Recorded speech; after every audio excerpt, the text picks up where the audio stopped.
Cercare casa online è facile, ma comprare casa è un'altra cosa. Al tuo fianco hai gli agenti immobiliari. Con la loro professionalità e competenza, comprare e vendere casa è semplice e sicuro. Ogni agente sa come dare il giusto valore al tuo sogno. Con noi il tuo domani inizia oggi. Agenti immobiliari, semplicemente di casa. FIAIP, Collegio Regionale del Friuli Venezia Giulia.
Cordiale saluto gentili amici e amiche della Visione all'Ascolto, ritorna l'appuntamento con infofriulitv.net. Quest'oggi abbiamo un collegamento speciale con Maniago presso l'Eco Museo Lissa Ganis, con l'associazione anche che gestisce questo importante sito e non solo della zona della destra tagliamento, per parlare di iniziative collegate ma soprattutto di un premio che si è svolto nel fine settimana, ma capiremo tutto dalla viva voce dei nostri ospiti, che vado subito a salutare. Il quintetto è pronto, facciamo anche esperimenti come si dice in questi casi. Allora, qui la situazione è positiva. A voi Maniago.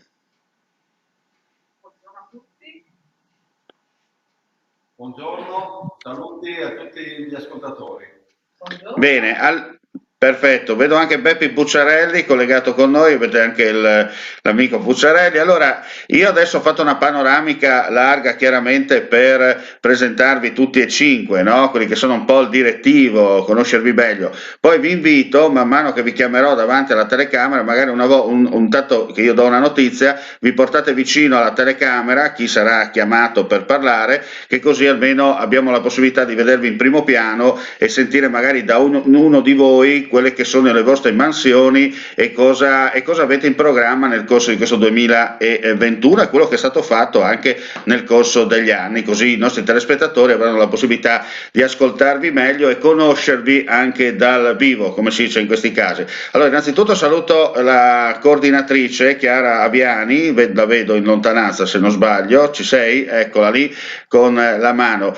Poi vedo anche il presidente, che l'abbiamo visto stamattina nelle premiazioni della vincitrice del premio, e altri insomma amici che fanno parte, oltre a Beppi Pucciarelli che conosco personalmente, ma anche altre persone insomma che fanno parte di questo importante Eco Museo. Allora, innanzitutto chi di voi cinque vuole, come si dice, spaccare il ghiaccio per farci conoscere quello che è l'Eco Museo Lissa Ganis di Maniago? Comincio io allora. Prego Presidente, si avvicini pure. Sembra quasi di essere un'interrogazione di un esame di... Però purtroppo sono queste le distanze di sicurezza, come vedete i nostri amici sono con le mascherine per rispettare un po' anche il discorso dei DPCM eccetera. Sembra quasi un'interrogazione scolastica, però eravamo abituati, io sono stato abituato come lei immagino, no Presidente? Allora, conosciamo bene questo museo, ci racconta un po' com'è nata l'idea e via dicendo.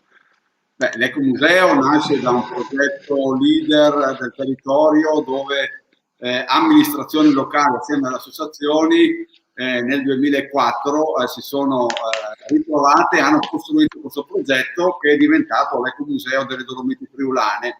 che raggruppa tantissimi comuni, come dicevo, istituzioni scolastiche, consorzi, lutti delle valli Dolomiti Friulane, ancora per finché dura, poi ci saranno le comunità di montagna comunque a sostituirlo, e poi ci sono tutte le associazioni culturali e di promozione che fanno parte del nostro territorio. Questa è, diciamo, la forma societaria della nostra associazione. Certo. Un'associazione che per sua finalità è quella della riscoperta, della tutela del patrimonio materiale, immateriale, culturale, artigianale, di tutte le cose che interessano questo territorio e l'hanno interessato negli anni, per cui il nostro scopo in questi anni è stato quello proprio appunto di recuperare, di mantenere e di promuovere queste nostre eccellenze. Il premio Mattia Trivelli, di cui oggi parleremo in particolare, è una cosa nata assieme anche all'associazione dei produttori della Pitina, poi ci sarà il presidente che ne parlerà. È la nona edizione, quindi una delle tante cose importanti che abbiamo messo in cantiere, oltre poi alle altre che magari Chiara, la coordinatrice, vi racconterà. Certo. Ed è un motivo d'orgoglio, perché di fatto nata in sordina per ricordare un importante macellaio del nostro territorio, poi è diventata, diciamo così, la finestra per far conoscere attraverso i ristoratori e i produttori le eccellenze del nostro territorio. Quindi questa era la finalità, la stiamo portando a termine, arrivando ai 10 anni che saranno quest'anno, l'evento che ci consoliderà, insomma, come diciamo progetto importante dal punto di vista della promozione, della riscoperta delle antiche produzioni. La Pitina diciamo adesso ha avuto il suo riconoscimento IGP e quindi è diventato un prodotto di eccellenza riconosciuta. Ecco, possiamo dire, Presidente, un po' se... Presidente, se mi permette, possiamo dire che la Pitina è un altro, come posso dire, un valore aggiunto, no? Per far conoscere bene il territorio delle Dolomiti friulane, non solo, no? Un po' se il prosciutto di San Daniele viene considerato il Rolex del Friuli, anche voi, insomma, non dico il Rolex, ma ci siamo quasi, no?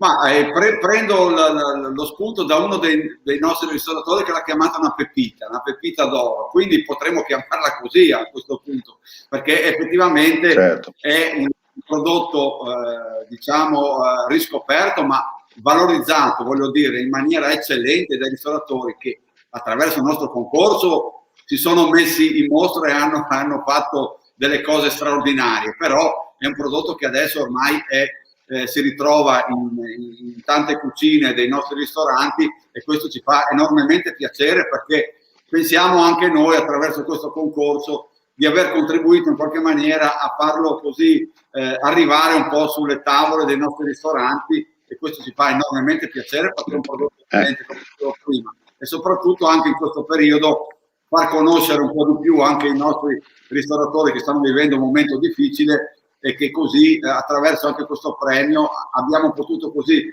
regalargli un attimo di serenità, perché al di là di chi vince, come sempre vincono tutti, perché tutti quanti si sono messi in gioco e hanno fatto delle cose eccellenti. Senta, vogliamo ricordare quanti ristoranti e non hanno partecipato a questa edizione 2020, che praticamente poi le premiazioni sono venute appunto nel fine settimana scorso?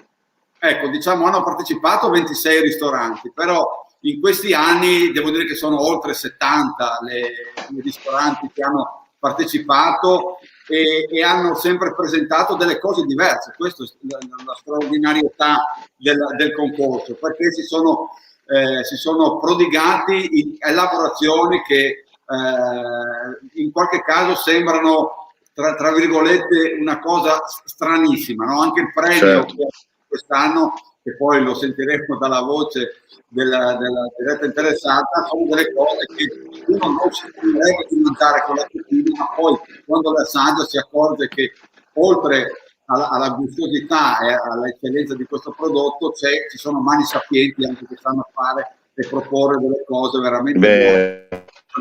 senta, la cosa importante, come ha sottolineato lei, è quello di, l'abbiamo detto, conoscere il territorio anche attraverso, soprattutto attraverso questa iniziativa, perché ci sono delle specialità che possiamo dire che in altre zone del Friuli manco conoscono, no? Perché sembrerà strano, però ci sono tipo la pittina, pochi sanno ad esempio che cos'è, no? La pittina è stata scoperta, se non mi corregga, è stata scoperta un po' a livello commerciale, usiamo questo termine, negli ultimi 10 anni, forse, punto di domanda? Un po' di più, magari poi lascio a Filippo, il presidente Certo. dell'associazione, che ve la racconta un po' meglio di me, però un po' di più. Diciamo che era un prodotto così che si usava molto, diciamo, nelle famiglie, e poi a un certo punto è diventato prodotto commerciale, e poi grazie anche appunto alla preparazione, alla produzione che è stata man mano è cresciuta, anche se comunque è un prodotto di nicchia, questa cosa sta facendosi strada, ecco, nel mercato. Chiaro, sì, la conoscono i pochi, e quelli che la conoscono non se la dimenticano, vi assicuro. Certo. Senta, Presidente, questa edizione è stata un po' particolare, un po' in generale per tutti, no? Però comunque, seppur ci fosse la pandemia, DPCM vari e via dicendo, lo spirito, la voglia di non perdere la tradizione ha fatto sì che comunque vada, siete riusciti a mettere in piedi l'organizzazione perfetta, senza sbavature, no? No, sì, assolutamente. In questo devo anche fare un plauso a tutto lo staff dell'Ecomuseo, perché assieme anche a Beppi, Pucciarelli e a tutti quelli che hanno collaborato con noi, ce l'hanno messa tutti, la giuria che in qualche maniera si è fatta in quattro, lo IAL dove ci hanno ospitato per fare gli assaggi, per preparare le pietanze. Abbiamo curato nel minimo dettaglio, perché volevamo farla a tutti i costi, per dare appunto quel segnale di incoraggiamento, come dicevo prima, in questo periodo di difficoltà. E quindi anche le risorse che abbiamo investito su questo progetto, ricordo finanziato dalla Regione Friuli anche, soprattutto, li abbiamo cercato di investire in quella che poi sarà anche la promozione di tutti i piatti, di tutti i ristoranti, per cui le persone che comunque in questo periodo possono andare a trovare i ristoratori, possono andare, chiedere e farsi accogliere da loro attraverso i piatti che hanno preparato per il concorso, ma non solo, perché sappiamo che loro sono molto bravi a preparare tante pietanze anche con le eccellenze del territorio, che qui nella cucina c'è poi la cipolla di Cavallo, c'è il pivot, Certo. formaggio salato, ci sono molte cose eccellenti in questi territori che vale la pena di scoprirli attraverso i ristoranti e i ristoratori, e noi lo facciamo attraverso questo percorso. Certo. Senta Presidente, intanto io la ringrazio che è intervenuto e ha un po' rotto il ghiaccio, come si dice. Adesso io direi di aprire magari la finestra dedicata alle varie sezioni all'interno della vostra associazione, no? Mi pare che sia d'accordo così, no? Bene, facciamo un retropassaggio, torna a scambiarsi, come si dice, la sedia. Adesso se non sbaglio vedo, eccoci qua, Chiara Aviani, che è un po' la coordinatrice, no, dell'associazione. Allora Chiara, di che ci vuoi parlare, del premio o di qualche altra cosa collegata sempre all'associazione dell'Ecomuseo? No, il premio lascerei la parola a chi l'ha vissuto poi in prima persona. Certo. Come staff abbiamo curato la preparazione, abbiamo un po' insistito per proporlo nonostante ci fossero molte limitazioni, perché in questo momento una mano, e un ecomuseo che mette al centro la comunità locale non può dimenticare che in questo momento è in difficoltà, ed era giusto, visto che c'erano delle risorse, provarci a tutti i costi insomma, cercando di ricreare una sorta di normalità, e testimoniando che le cose si possono fare seguendo naturalmente le regole, però soprattutto c'era bisogno di tenere vivo quell'entusiasmo che ci fa sentire friulani, che le cose si possono fare anche nelle difficoltà e soprattutto insieme. Questo era un po' lo spirito ad andare avanti su questo progetto. Con le famose radici che si parlava prima, che sono sempre ben radicate, non mollano mai, no? Come si dice. Volevo chiederti, 2021 è appena partito, ma 2020 al di là della pandemia, che anno è stato per la vostra associazione? È stato un anno impegnativo, nel senso che la difficoltà più grossa è stata quella di tenere vivo soprattutto il comparto delle associazioni, che sono state molto penalizzate dal fatto di non poter fare attività, dal fatto di non poter incontrarsi. E, come dicevo prima, in un territorio in cui la comunità ha un ruolo importante nel tenere vivo proprio la memoria, nel ideare, costruire progetti, portarli avanti, il fatto di non trovarsi in presenza, di reinventare gli incontri, le modalità proprio di confronto, di dialogo, ci ha fatto lavorare parecchio anche per cercare anche noi nuovi dialoghi con le persone che vivono. Certo. È stata E questa è la cosa... una scommessa assolutamente che sicuramente ha fatto cambiare il modo di vedere le cose. Stiamo lavorando molto, siccome ci occupiamo in particolare di formazione, di turismo culturale, ci stiamo aggiornando, stiamo lavorando per capire proprio queste nuove dinamiche che si stanno sviluppando e stiamo creando dei pacchetti, delle proposte proprio al Ministero dell'Educazione, quel turismo sartoriale di cui si sta iniziando a parlare, proprio vestito sulle persone, sui gruppi che verranno qui. E quindi quello che suggeriamo è di seguirci sul nostro sito, sulle attività che facciamo, perché ce ne saranno di belle, ecco.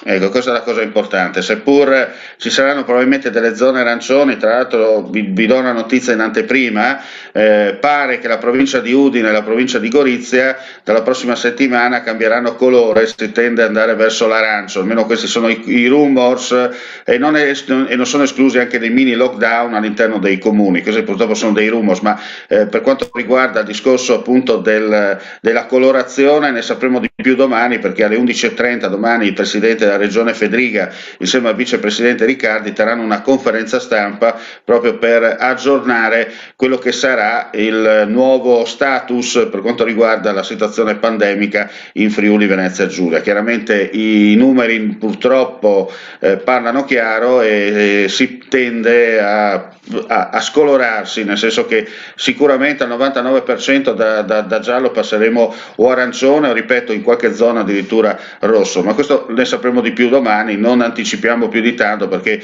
non è detto che potremmo essere anche smentiti dai numeri, ma ripeto, i numeri sono questi perché abbiamo visto che il trend è sempre più in alto e purtroppo davanti ai numeri non si può discutere, no? Come si dice in questi casi, ma non è che oggi vogliamo parlare di Covid, noi vogliamo parlare di Ecomuseo Lisa Ganis di Maniago, vogliamo parlare delle iniziative che questa associazione sta tenendo in questi anni, ha svolto, ha fatto e ha messo già in cantiere per i prossimi mesi. Dicevamo, insomma, radici culturali, tenere viva per non perdere quello che si è seminato, no? Da bravi persone di montagna, perché comunque Maniago è già montagna, no? Siamo già sulle Prealpi, siamo sulle Dolomiti friulane e la gente di montagna ha sempre dimostrato che quando c'è da soffrire sono i primi in prima linea a tirare fuori il mani, no? A doprare il mani, come si dice in Friuli, no? Essere sempre lì e mai là in dauri, in un certo senso, è così, no, Chiara? C'è da dire che ci siamo anche preoccupati, no, in questo periodo di creare delle attività anche noi a distanza, per cui ad esempio il giovedì sera alle 8:30 abbiamo degli appuntamenti che parlano di natura e cultura, natura e colore, per cui abbiamo fatto degli incontri sulla potatura, giovedì questo ci sarà un incontro proprio sulle leggende, le chiavi del territorio friulano legate alle proprietà delle erbe, per cui cerchiamo insomma di creare tutta una serie di appuntamenti. In questo momento stiamo poi lavorando per creare un calendario di passeggiate, si chiama Passi Parole, in cui le comunità locali, proprio attraverso i propri esperti, durante il percorso intratterranno i fruitori di queste iniziative con dei racconti, con delle attività di animazione musicale, piuttosto che con letture. E quindi sono delle passeggiate che, se rimaniamo insomma anche in zona gialla, saranno consentite su prenotazione con numeri limitati. Certo. Le attività che stiamo dedicando alle scuole con le quali appunto abbiamo diversi progetti in piedi. E Chiaro. sapete, c'è anche sul nostro canale YouTube dove vengono narrate anche tutta una serie di leggende legate proprio alla tradizione che stiamo raccogliendo con i testimoni del territorio. Senti, oltre alla pittina che abbiamo parlato più volte in questa prima fase del collegamento, quali sono le altre specialità culinarie del territorio? Qua non passerebbe una puntata. Ci vogliono ore, insomma, no? Dai vini alle birre alle acque abbiamo insomma, un'ampia scelta per cui passare tutti i prodotti della terra, dalla cipolla di Cavasso della Valcosa, di Slow Food, le mele antiche, figo moro, i diversi formaggi di Malta, formaggi caprini, vaccini, ovini, di tutte le varietà.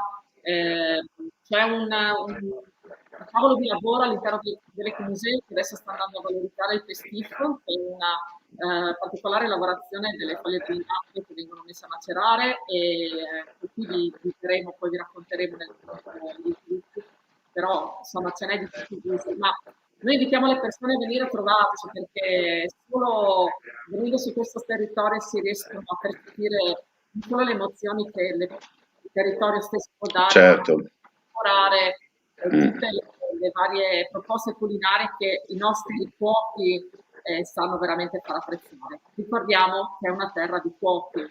chiaro, che è la cosa importante, no? Giusto perché la cucina è sempre quella fondamentale, bisogna saper cucinare e non bruciare. Senti, tra l'altro tu hai accennato una cosa importante, no? Le varie valli che sono presenti nella zona delle Dolomiti friulane, chiaramente la Val Cosa da una parte, poi c'è la Val Cellina che è un po' la via centrale, anzi la Val Tramontina e poi c'è anche la Val Cellina e poi c'è anche un'altra valle se non ricordo male, adesso così a mente locale, sto facendo una specie di Google Maps in presa diretta. Cene diverse perché noi partiamo proprio dall'Alto Livenza, quindi c'è tutta la parte del dorsale del Cansiglio per poi spostarsi appunto a Valcellina, Val Meduna, poi c'è la Val d'Arzino, c'è la Val Cosa, la Valle del Tagliamento, la Val Polvera, ce n'è diverse da scoprire. E poi arriviamo giù fino alla Piana dei Magredi, dove c'è la raccolta di tutto questo materiale del turismo, no? Delle nostre montagne. Certo. E poi permettimi di sottolineare, queste particolarità fanno sì che mixate tra loro danno quel progetto finale che è le Dolomiti friulane in un certo senso, no? Perché ogni territorio ha le sue specialità, le sue particolarità, ma questo puzzle, no, incastrato bene ha fatto sì di realizzare qualcosa di unico e particolare da visitare, no? Per conoscere meglio, anche attraverso il web, come hai sottolineato tu, perché insomma chi non potrà muoversi diciamo fisicamente lo potrà visitare anche a livello virtuale. Sì, pensate che noi lavoriamo su 27 comuni dell'addestratagliamento e solo in questo piccolo, tra virgolette, piccolo spazio ci sono 2 siti UNESCO. Oltre alle Dolomiti friulane c'è proprio il sito palazzo piccolo di Colli di Livenza, per cui sono dei patrimoni veramente generosi in questo territorio, non solo legati all'aspetto naturalistico-culturale, ma anche a certo. quel compendio legato all'archeologia che dalla preistoria arriva ai giorni nostri in un continuo effetto, potrei dire. Perfetto, allora io adesso per esigenze commerciali devo lanciare il break pubblicitario con i nostri sponsor, anzi i nostri amici silenziosi come si direbbe in gergo tecnico, che ci aiutano a far sì di mantenere vivo anche il progetto friulitv.net, d'altronde i soldi immagino anche a voi non cadano giù dal tetto, no? Non è che avete rubinetti, magari direbbe qualcuno, no? Come si dice in questi casi. Io adesso lancio un attimo la pubblicità e poi torniamo da voi con un altro personaggio che fa parte dell'associazione appunto dell'Ecomuseo Lisa Ganis di Maniago. Siamo in collegamento live streaming proprio con Maniago per sentire dalla viva voce dei protagonisti quella che è l'attività e quelle che sono le iniziative insomma svolte nel 2020, ma anche la storia, abbiamo sentito di questa associazione e tante altre cose. Restate con noi, gli amici silenziosi, 1 minuto circa e poi torniamo di nuovo con i nostri amici da Maniago. Cercare casa online è facile, ma comprare casa è un'altra cosa. Al tuo fianco hai gli agenti immobiliari. Con la loro professionalità e competenza, comprare e vendere casa è semplice e sicuro. Ogni agente sa come dare il giusto valore al tuo sogno. Con noi il tuo domani inizia oggi. Agenti immobiliari, semplicemente di casa. FIAIP, Collegio Regionale del Friuli Venezia Giulia.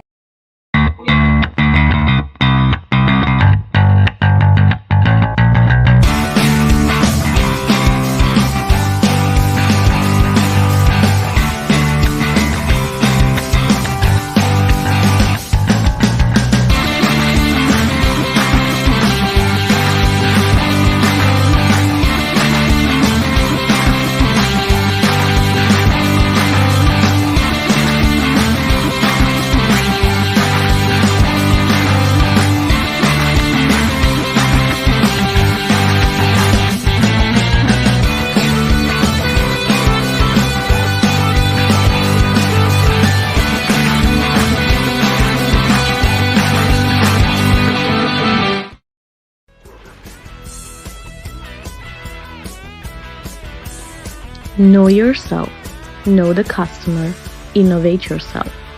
Web portal dedicated to Friuli Venezia Giulia with 4 video news events and 2 live streams with connected guests. Sections dedicated to the customer. As this is a channel with a precise target, it is growing thanks to the upcoming innovation linked to the enhancement of new digital transmission technologies on the web. The editorial project is made up by professionals with their own studios in Udine and Pordenone to create customized programs as well. Gentili signore e signori, di nuovo buon pomeriggio, siete collegati in diretta con friulitv.net per il nostro appuntamento con il live streaming. Tra poco torneremo con i nostri amici dell'Ecomuseo di Maniago per parlare di territorio di Prealpi Friuli Venezia Giulia, ma di Dolomiti Friulane in particolare. Prima però una notizia di cronaca, perché ci è appena giunta in redazione: espulso dall'Italia, viene trovato in un market, riconosciuto, pensate, picchia un poliziotto. È successo questa mattina in pieno centro a Udine, dove agenti della volante hanno arrestato un nigeriano di 39 anni, chiaramente senza fissa dimora, risultato irregolare sul territorio nazionale. L'uomo ha da subito dimostrato poca collaborazione, chiaramente ha rivolto frasi sconnesse, non diciamo così di piacere nei confronti dei 2 agenti, addirittura uno di questi lo ha colpito con un pugno allo stomaco. I poliziotti l'hanno immobilizzato, ammanettato, condotto negli uffici della questura, dove è stato arrestato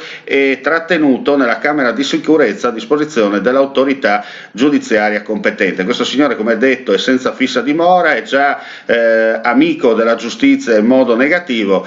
A questo punto non resta far altro che prenderlo, rispedirlo in Nigeria. Magari in Nigeria, dove sono più democratici dell'Italia, sanno dargli quella svegliata importante per fargli capire che cos'è la democrazia. Ma si è troppo cattivi, non possiamo parlare, dobbiamo essere politically correct, come si dice in questi casi. Torniamo alle cose serie, torniamo a collegarci con Maniago. Di nuovo buon pomeriggio ai nostri amici dell'Ecomuseo di Maniago, l'Is Aganis, questa bella associazione che sta lavorando da tanti anni sul territorio per far conoscere e scoprire tutte le specialità annesse e connesse, come viene da dire in questi casi. Abbiamo parlato già nella prima parte. Ora chi si presenta davanti alla telecamera per raccontarci un po'? Alza la mano, prego.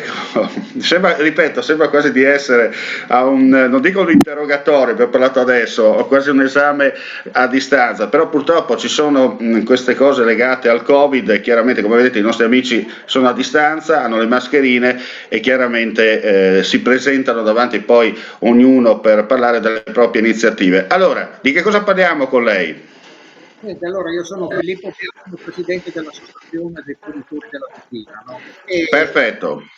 Volevo parlare proprio di Mattia Trivelli. Mattia Trivelli, il mio collega macellaio, mancato un po' nei primi anni 90, ed è stato il primo a riscoprire la Pipina, oltre che essere un macellaio, era un mio grande amico oltretutto, no? E lui già dai primi anni 80 ha iniziato a promuovere la Pipina. All'epoca veniva aiutato, così sostenuto dalla comunità montana, no? Ed era riuscito all'inizio a portarla anche a Udine, molti ristoranti la conoscevano nella zona di Udine. Purtroppo dopo lui mi sono, diciamo, in un certo senso fatto testimone, quindi ho continuato per anni. Ho cercato di coinvolgere tutti gli amici macellai, produttori di Pipina, quelli che, diciamo, erano nati in questo ultimo periodo così, e certo, perché nel 2000 è diventata conosciuta, e da quel momento, diciamo, è così l'immagine, la conoscenza, la pubblicità della Pipina copiata non a livello, diciamo, tanto locale, a livello nazionale, ma molto ristretta solamente nell'ambito degli eventi, nelle manifestazioni organizzate dall'associazione. No? Per cui molti produttori si erano, diciamo, interessati a continuare questa attività. Il premio Mattia Trivelli perché? Perché vogliamo mantenere la memoria di Mattia. Mattia è stato, come ripeto, il primo a aver fiducia, a credere nella Pipina, che assieme a un grandissimo amico veterinario che ha dato è stato il primo ad autorizzarlo a livello sanitario, e essendo un prodotto che si faceva solamente in casa, diventava anche a livello sanitario un problema autorizzarlo dai veterinari. Però questo dottore lo conosceva già, e così, collaborando con Mattia, sono riusciti ad autorizzarlo e metterlo sui banchi di vendita. Da allora certo. sempre diciamo, si è potuto commercializzare. Si parlava prima la Chiara ha detto che è la pepita del Friuli. Sì, è una pepita perché in più sensi è pepita, no? Perché produrre pepina c'è molto lavoro, c'è tantissima manodopera, molto lavoro. E io faccio sempre un esempio, no? Per far capire al consumatore. Produrre un quintale di pepina si impiega lo stesso tempo che produrre 10 quintali di salame. Quindi immaginate voi proprio che prodotto di nicchia deve essere, no? E questa è la cosa che diciamo, anche il consumatore deve capire. La pipina non si fa un panino con la pipina, la pipina deve essere consumata assieme a degli amici con una buona bottiglia di vino e si fa una degustazione. Non è il panino che si porta in montagna come si porta il panino. Un'altra cosa che diciamo che in questi 20 anni e oltre che io produco più di 20 anni che produco pipina, è che sono 30 quasi, non 20, sono 30 perché i primi anni 90 sono 30 anni, no? E una cosa che ho notato molto importante, proprio il motivo del Mattia Trivelli, che essendo un prodotto anche difficile da commercializzare per chi non lo conosce, proprio perché è fatto di capra o di pecora o di selvaggina, perché chiaramente la selvaggina, capossi e caprioli non è che si trovano sulla porta di casa, è tutta roba cacciata, quindi però diciamo le pecore e le capre che nella tradizione si facevano proprio nella valle, no? Hanno questa particolarità che la lavorazione, come diceva, è molto lunga. E inoltre il consumatore rimane sempre un pochettino restio ad assaggiare un prodotto di pecora, si dice è un salume di pecora, un salume di pecora. Ecco, la cosa importante, no, come ha detto lei adesso, è che continuate a portare avanti, perché mi è arrivato un messaggio in posta privata da parte di un nostro telespettatore, è quello appunto che continuate nella tradizione con la capra e la pecora, come ha detto lei, mantenendo viva quello che era il cosiddetto chilometro zero, no? Non il classico salume fatto, tra parentesi, mi consenta un po' il discorso, tipo non so, un allevamento di massa, ma bensì l'allevamento a cielo aperto, ecco, in un certo senso, no? Oltretutto, sempre da testimonianze che ho avuto storiche, no? Cioè, le capre che venivano allevate normalmente nelle nostre montagne, quindi parliamo della Val Tramontina e Valcellina, no? Erano animali che non avevano bisogno di essere accuditi, quelli mangiavano nel bosco, quindi erano certo. Il fieno, il foraggio per l'inverno, lo recuperavano soprattutto, lo tagliavano per le mucche, per fare il formaggio, che era importante, mentre il latte della capra o della pecora serviva proprio per alimentare la famiglia. Quindi si ammazzava normalmente nel periodo autunnale la capra, no? E si mangiava da Natale, questo era diciamo nella tradizione. Oggi chiaramente noi consegniamo e come dicevo prima c'è il problema di presentare al consumatore, di far assaggiare al consumatore un salume che è fatto di capra o di pecora. Il veicolo più importante e più diciamo incisivo per far capire al consumatore che è un prodotto di eccellenza è la ristorazione. La ristorazione sono stati loro che ci hanno dato un grande contributo per poter far conoscere la pipina. Perché, come ripeto, ne ho fatte manifestazioni in tutta Italia con il tutto, e molto spesso mi succedeva che proprio presentando il salume, la pipina mi dice di cos'è? È di capra o di pecora, dipende. Ah no, no, ho detto prove ad assaggiarla, fanno. Dopo l'assaggiavano, ma è buona, lo so che è buona, no, per cui c'è stata sempre questa diffidenza col consumatore. Ci vuole, sa cosa? Ci vuole che uno che lo assaggia la prima volta, magari che è diffidente davanti al fatto appunto che ha detto che è di capra o di pecora, gli fa bere un bel taglio di Clinton, di quello giusto, o vedrà che non diranno mai di no. Certo, perché gli dà proprio è la morte sua, come direbbe qualcuno. La morte sua. Dopo chiaramente abbiamo avuto la fortuna dell'Ecomuseo che ci ha seguito in questi progetti, no? E di conseguenza è chiaro che noi da soli altrimenti non saremmo stati in grado di organizzare questi eventi. No? L'Ecomuseo ci ha creduto, nel 2018 abbiamo anche ottenuto il riconoscimento europeo dell'IGP, quindi è stata proprio identificata come un prodotto molto importante a livello europeo, che poi tra l'altro in Friuli l'IGP, cosa siamo? Due, credo che abbiamo due prodotti che hanno l'IGP, siamo noi, come la provata, no? È il prosciutto di Sauri, sta anche l'IGP, esatto. Sì. Pertanto diciamo che sì, noi siamo veramente contenti. Purtroppo nel momento adesso ci vorrebbe anche diciamo dei giovani che prendessero passione per portare avanti questa attività e quindi avere anche più produzione, più mercato e farla conoscere. Lei diceva prima che è poco conosciuta, certo, perché è un prodotto che se la ristorazione lo presenta, automaticamente il consumatore va a richiedere anche. Vero. No, ma se il ristoratore non la fa assaggiare, eccetera, non la conoscono nel negozio, nessuno te la chiede. No? Certo.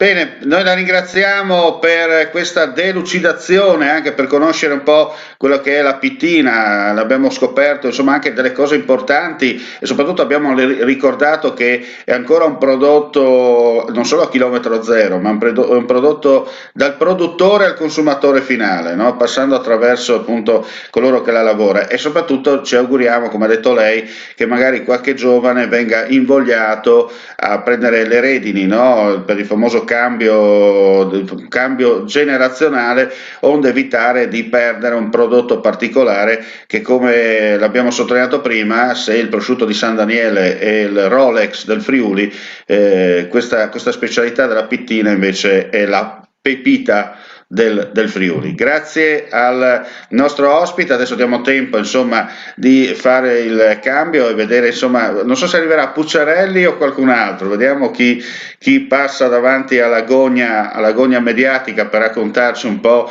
quello che si svolge. Ricordo ancora, siamo in diretta in live streaming con l'Ecomuseo Lisa Ganis, dell'associazione Lisa Ganis di Maniago, siamo proprio nel cuore del Friuli occidentale, tra i mari, i monti e la pianura. Allora, buon pomeriggio anche a lei e di cosa parliamo con lei? Io sono colei che ha vinto il premio Trivelli. Dunque, quella che stamattina è già apparsa in televisione da noi perché nel promo, come si dice in questi casi, no? Nel modo per lanciare questa diretta, grazie anche agli amici dell'Ecomuseo, mi è arrivata la clip con l'intervista che è stata fatta proprio a lei, che si è aggiudicata questo importante premio 2020. Allora, qual è stata la ricetta segreta per portare a casa il trofeo? La ricetta non è segreta ma è nuova, perché in ogni prodotto a cui abbiamo partecipato abbiamo creato delle ricette mai utilizzate. In questo caso è stato fatto un polvino, un biscotto salato con al formaggio e una quenelle, che è una modalità di impiattare qualcosa. Una quenelle di formaggio del CIT, che è un'altra nostra perla della nostra zona, con all'interno un po' di pittina e il tutto guarnito con un crumble di pittina. Certo. E questo è stato diciamo il famoso piatto vincente, no? Che le ha permesso di portare a casa il premio 2020. Certo. Senta, ma la particolarità anche della sua zona, lei ricordiamo è a Sequals, dunque tra Spilimbergo e Maniago, no? Su quella conca particolare. Sequals tra l'altro è la patria di Primo Carnera, no? La montagna che cammina, come veniva definita all'epoca, quando il grande campione dei pesi massimi fece conoscere anche il Friuli Venezia Giulia e l'Italia stessa, no? Attraverso il suo sport, sempre mantenendo però viva la tradizione locale, nel senso che combatteva ma senza dimenticarsi le sue radici storiche e culturali, no? Perché combatteva con la C maiuscola, da vero uomo, da vero friulano, insomma, in un certo senso. E voi continuate a portare avanti anche questa tradizione. Noi facciamo anche un coniglio a Primo Carnera, ad esempio. ricordando il primo Carnera, che è un coniglio con una salsa un po' particolare che Carnera mangiava con tanto pane perché c'era poco companato. Sì, anche perché immagino che il coniglio doveva essere un coniglio grande, no? Perché, insomma, immaginarsi Carnera dal vivo, no? La carne non ce n'era tanta una volta. Sì, non è, guardi, che non è, le dico, non è che io scherzo sul mangiare, non è che io sono uno di quelli che fa il vegano, no? Però per dire Carnera, immaginarsi Carnera che mangia un coniglio, insomma, ti aspettavi, non dico un bisonte, ma quasi, no? Per saziarlo in un certo senso, no? Era un bambino che era nato già grande da piccolo. E ritornando alla pitina e alle sue modalità per essere consumata, assaggiata, degustata, benissimo negli antipasti, sia come diceva il signor Bier, cruda, ripassata con l'aceto se non è molto stagionata, facendo parte di ciccio con il radicchio, che adesso c'è ancora il periodo per il radicchio del pop, nei primi piatti, in un risotto, con le nocciole, in un tagliolino molto sottile al gusto di pitina tagliata sempre fine fine, o come ripieno nei secondi. Certo. È semplice, con della polenta, così per modo di dire semplice, con la polenta in parte da poterla assaggiare lentamente. Che è la cosa importante, no? Stiamo scoprendo cose che forse pochi sapevano, no? Ma l'ha detto anche prima, anche il presidente prima, no? Ha detto che se non andiamo attraverso i ristoranti, no? Non facciamo conoscere attraverso i ristoranti le nostre specialità, può capitare che un piatto tipico regionale di una zona pochi lo conoscano perché, ripeto, rimane lì, però rimane in un certo senso fermo. Invece se hai la possibilità attraverso queste iniziative come il premio che si è svolto appunto nel fine settimana, far conoscere direttamente attraverso il piatto, si sa che la bocca è fondamentale perché il palato attira poi, come ha detto la signora, a sfruttarne tutte le varietà all'interno dello stesso prodotto, no? Perché abbiamo capito che ancora un po' la si può mettere anche nel latte la mattina la pittina, no? Si può mangiare tranquillamente pittina e caffè latte tranquillamente, che è buona lo stesso, no? O fare una crema di latte e mettergliela sopra intanto. Certo. Non deve essere male. Beh, si può provare, i tedeschi mangiano la Nutella con la pasta asciutta, poi non so che roba sia, però non si sa, magari 10 volte meglio questa cosa qua. Senta, allora, anche per lei le faccio la domanda di prima, 2020 anno particolare, anno bisesto, anno funesto, i ristoratori purtroppo sono al centro del ciclone, no? Nell'occhio del ciclone perché per motivi A, B e C, insomma, nel 2020 avete più guardato che lavorato, no? Le prospettive 2021 non è che siano tanto delle migliori. Come ristoratore, approfittando del fatto di essere in questo momento in diretta e lanciare un ulteriore messaggio per cercare di dare una spinta, un incentivo verso la vostra categoria affinché non dico si riparta al 100%, ma almeno si dia delle direttive, un orientamento senza tante nube grigie all'orizzonte, qual è? Speriamo di riaprire prima o poi la sera. Almeno fino alle 10:30, ma perché questa altalenanza di arancioni, gialli o rossi crea un po' di tristezza. E la sera per noi è il punto della giornata, del più conviviale di una giornata dove si può stare con gli amici. Certo. E non solo, anche. Beh, insomma, ci auguriamo che se danno la possibilità di riaprire, insomma, in un certo senso, riaprire con consapevolezza, in un certo senso, perché qui c'è il rischio, come si diceva una volta, apri il portone e scappiano i buoi, no? Perché chiaramente se da una parte riapri, poi ti arriva la massa e non rispetta quel minimo di concetto di regola, vai a rischio che dopo una settimana richiudi e tra un anno riapri, ecco, tanto per essere chiari. Speriamo di no, che non sia così. Però come lei mi insegna, mai molà, bisogna sempre in devant, no? Assolutamente sì. Ecco, perché noi siamo friulani, siamo speciali per questo, perché abbiamo nella nostra indole, no? Magari bisticciamo per delle stupidaggini, però quando l'emergenza chiama siamo sempre quelli in prima linea a dimostrare che l'olio di gomito da noi non si consuma mai, no?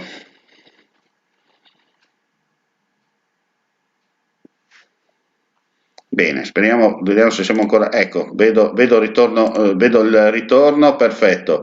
Spero che mi sentiate ancora, perché ogni tanto la linea internet sappiamo che ci sono, va e viene, però vi ho visto tutti fermi, non vorrei aver detto qualcosa che vi abbia bloccato in un certo senso.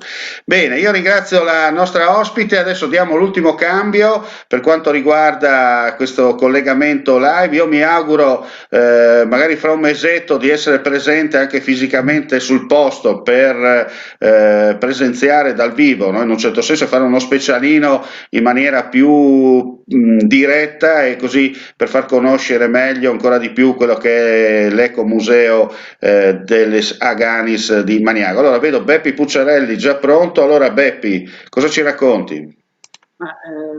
Vorrei un momentino sottolineare alcuni passaggi degli interventi di Chiara, del presidente Bidoli e di Filippo. E in questo territorio, diciamo in queste valli, io ho iniziato a lavorare con la comunità montana a metà degli anni '80, con Beppi Damiani, che mi piace ricordare perché è uno di quelli che ha portato avanti Mattia Trivelli e la Pitina. Ci eravamo inventati dei corsi per operatori di agriturismo e mettendoci a fare queste cose ricordo che volevamo fare anche delle lezioni di meteorologia e abbiamo ingaggiato un capitano di rivolto dove oltre alla pattuglia c'è anche una stazione meteo. Questo capitano, che era di Roma, è venuto a fare la prima lezione a Barcis facendo la vecchia strada della Valcellina e poi ha telefonato dicendo: mi dispiace ma io lassù non ci torno. Ecco, questo era il periodo che abbiamo vissuto ed è il periodo quando io conobbi la Pitina. Alla fine del secolo scorso, quindi quando Filippo aveva cominciato a seguire le orme di Mattia, abbiamo portato con un altro personaggio che va ricordato, Ubaldo Alzetta, abbiamo portato la Pitina in TV e siamo andati a presentarla a Napoli. E ho ricordato Ubaldo Alzetta perché prima Chiara ha parlato di terra dei cachi, da non confondere con la terra dei cachi che è un'altra cosa. Ma quello che ma adesso è Sanremo, ci potrebbe stare, dai.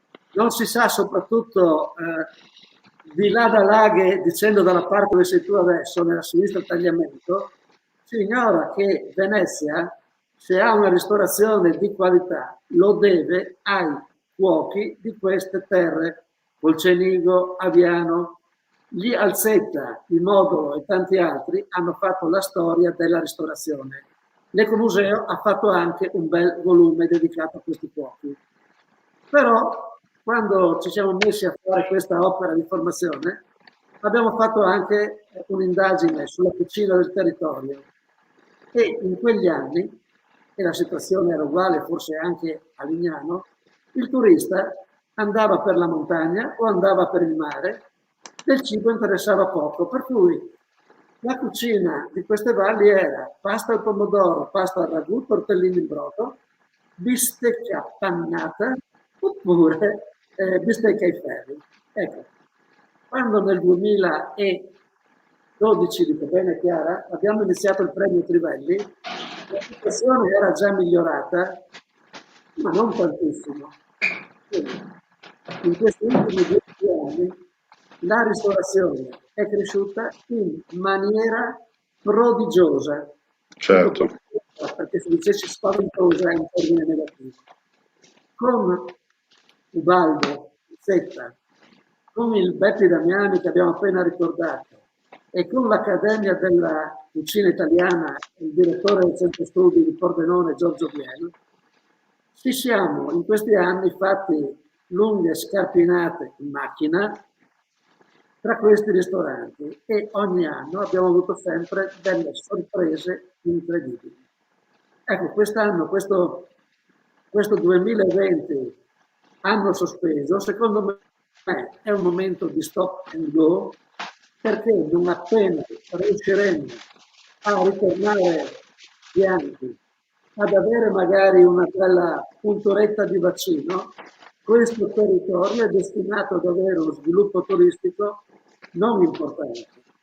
Secondo me sarà qualcosa di ancora più prodigioso, perché ci sono risorse naturali, ci sono prodotti, c'è spazio. Non dimentichiamoci che oggi la gente non andrà, guardiamo tutti in televisione quelli che fanno gli assembramenti. Oggi la gente va a cercare il posto dove stare bene, ma anche stare via dalla pazza folla. Ecco, secondo me il 2021 potrebbe essere l'anno in cui ritorniamo soprattutto a visitare queste valli, magari con il passi-parole dell'ecomuseo. E io direi che mi permetti, ma posso dare la parola per chiudere? Prego. Chiudere tu. Diamo la parola al Presidente. Beh, ci mancherebbe. Grazie.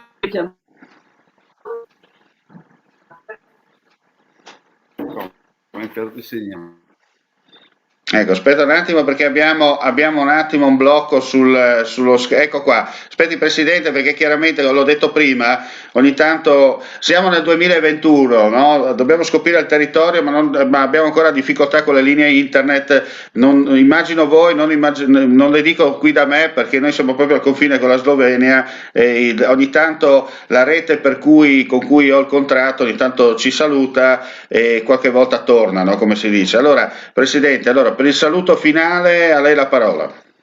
Ma continuando insomma sugli auspici anche, no, che abbiamo sentito da tutti quelli che sono intervenuti, sperando che appunto quest'anno, che per noi comunque come Ecomuseo e nel premio Mattia Trivelli, come dicevo prima, festeggeremo i 10 anni e sarà, lo immaginiamo già come un evento straordinario, ma anche per tutta l'attività che riprenderà, anche per le nostre cose che faremo, come ha spiegato bene Chiara. Quindi diciamo l'augurio e l'auspicio è che possiamo riprendere, ma non come prima, meglio di prima, le cose da fare, avendo un po' più cura per noi stessi, per le nostre cose e recuperando anche quelle cose bellissime che abbiamo all'interno di questo nostro patrimonio ambientale, storico e culturale, che possiamo andare molto orgogliosi di aver recuperato, di aver, diciamo così,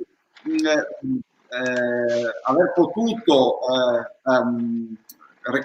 dico recuperare perché non mi viene il termine, dai nostri ripartire da dove eravamo rimasti, disse qualcuno un giorno. Che ci hanno lasciato le persone che sono venute prima di noi, che con sapienza hanno costruito molte cose e che per cui oggi quelli che continuano con questa tradizione lo stanno facendo recuperando appunto queste sapienze e cercando di tradurle in cose che ad oggi si possono fare in maniera migliore e in maniera anche più proficua dal punto di vista anche economico, perché come sappiamo insomma anche le attività, quelle che partecipano al premio Mattia Trivelli, ma non solo, e anche i produttori locali devono in qualche maniera riuscire a vivere anche delle cose che loro propongono. Certo. L'associazione cerchiamo di stare vicino, cercando di aiutarli in questi percorsi che servono a loro, ma servono a tutte le comunità dove li ospitano. Ecco, quindi l'auspicio è tornare come prima, meglio di prima, cercando noi nel nostro percorso associativo di essere vicini a queste realtà. Chiaro. E fare il possibile perché questo possa funzionare. Lei Presidente sfonda una porta aperta, noi speriamo anche attraverso queste finestre informative, insomma noi chiaramente siamo una piccola realtà, noi siamo un gruppo di lavoro piccoli, non possiamo pretendere di essere un network nazionale, però abbiamo un grosso vantaggio, quello di poter essere visti in qualsiasi punto del mondo in questo momento, anche in replica, anche in Alaska piuttosto che in Siberia o nel centro dell'Africa o nel posto più sperduto della Papua Nuova Guinea. Se c'è un leggero segnale internet comunque uno ci può vedere e ci auguriamo insomma attraverso queste finestre informative di darvi una mano per fare una promozione del territorio e soprattutto, come ha detto lei, ritornare, no? Far conoscere alla gente quelle che sono le zone delle Dolomiti friulane, in particolare la zona dove si produce la pittina in questo caso, e quello che svolge, soprattutto far conoscere a tutti i nostri amici che ci stanno seguendo in questo momento quella che è l'attività dell'Ecomuseo Lissaganis di Maniago. Noi nel nostro piccolo cerchiamo insomma di portare alla visione, far conoscere meglio quelle che sono le eccellenze del territorio del Friuli Venezia Giulia, e insomma i risultati comunque ci dimostrano che qualcosa torna, come si dice in questi casi. Presidente, io la ringrazio tutti voi, e prima di concludere, giusto per lanciare magari qualche cosa che avete a breve per quanto riguarda le iniziative legate all'Ecomuseo. Ma come diceva prima la coordinatrice, è quasi pronto il calendario di Passiparole. L'ha spiegato molto bene lei, è un appuntamento molto ricercato, perché si conoscono i territori profondamente. Quel turismo esperienziale che tanto viene ricercato, noi lo possiamo dare attraverso i nostri soci, col racconto in diretta dei territori, entrando proprio nelle comunità e non passando via di corsa come si diceva prima. Questo turismo ormai esperienziale è la chiave di volta che permetterà anche ai territori così chiamati marginali, ma che non lo sono, di avere il giusto riconoscimento anche dal punto di vista turistico, e non solo, perché appunto le persone che si affacciano in queste località poi hanno la possibilità di gustare, come abbiamo detto prima, cose sapienti, come ha raccontato anche la figlia delle case del ristorante Belvedere, che ringrazio per la partecipazione. Con lei ringrazio tutti quelli che hanno partecipato a questo concorso e negli altri concorsi, e quindi sì, cerchiamo di essere testimonianza, e anche ringrazio voi che ci aiutato in questo ad arrivare anche più lontano possibile con questo. Certo. Bene Presidente, grazie a lei, grazie a tutto il suo staff e a tutti gli amici che hanno presenziato oggi in questa diretta. Abbiamo fatto quasi un'ora assieme per parlare delle iniziative legate ancora una volta, lo ribadisco per chi si fosse messo in ascolto audio video in questo istante, con l'Ecomuseo Lissaganis di Maniago. Abbiamo ascoltato dalla viva voce dei protagonisti quello che si fa, quello che si vuol fare e quello che soprattutto non si vuol estirpare in una zona particolare del Friuli Venezia Giulia, che sono le Dolomiti friulane, tra breve pianura, collina e subito montagna. Meglio di così non so cosa devo dire. Grazie a voi, e come si dice sia nella lontana provincia dell'Impero, no? Ma in tutto il Friuli ci salutiamo con un Mandi e alla prossima. Mandi a tutti.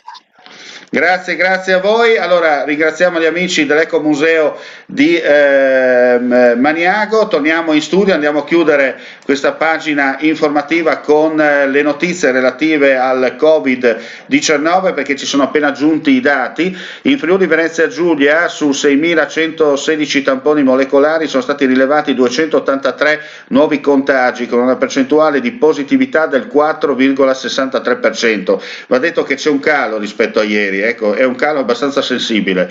Sono inoltre 3.463 i test rapidi antigenici realizzati, dai quali sono stati rilevati 196 casi, 5,66. Qui siamo stabili come ieri.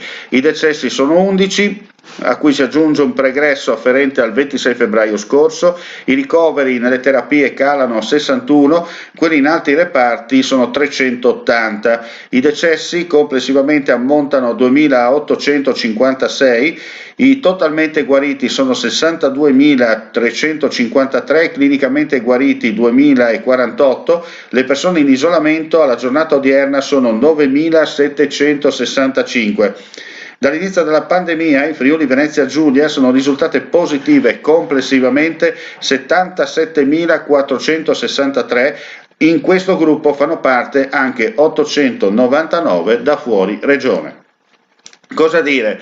Io vi ringrazio come sempre, gentili amici e amiche, per la visione all'ascolto. Abbiamo passato un'ora in questo pomeriggio, sono le 17.06 per chi ci guarda in diretta. Saluto anche coloro che come sempre per questioni di orari e via dicendo ci ascoltano in differita, in cronaca registrata. E niente, vi saluto, vi do appuntamento più tardi intorno alle 22.30, 23 con Linea Notte per il riepilogo generale dei fatti accaduti in Friuli Venezia Giulia. E non perdiamo mai l'hashtag, l'abbiamo detto adesso, Mandi, e alla prossima. Cercare casa online è facile, ma comprare casa è un'altra cosa. Al tuo fianco hai gli agenti immobiliari. Con la loro professionalità e competenza, comprare e vendere casa è semplice e sicuro. Ogni agente sa come dare il giusto valore al tuo sogno. Con noi il tuo domani inizia oggi. Agenti immobiliari, semplicemente di casa. FIAI. Conosci te stesso, conosci il cliente. Innova. Portale web di informazione dedicato al Friuli Venezia Giulia con 4 appuntamenti del videogiornale e 2 dirette streaming con ospiti collegati. Sezioni dedicate al cliente. Si tratta di un canale con un target preciso, in crescita grazie alle prossime novità legate al potenziamento delle nuove tecnologie di trasmissione digitale. Il progetto friulitv.net è composto da professionisti del settore con propri studi a Udine e Pordenone per realizzare anche programmi personalizzati costruiti su misura.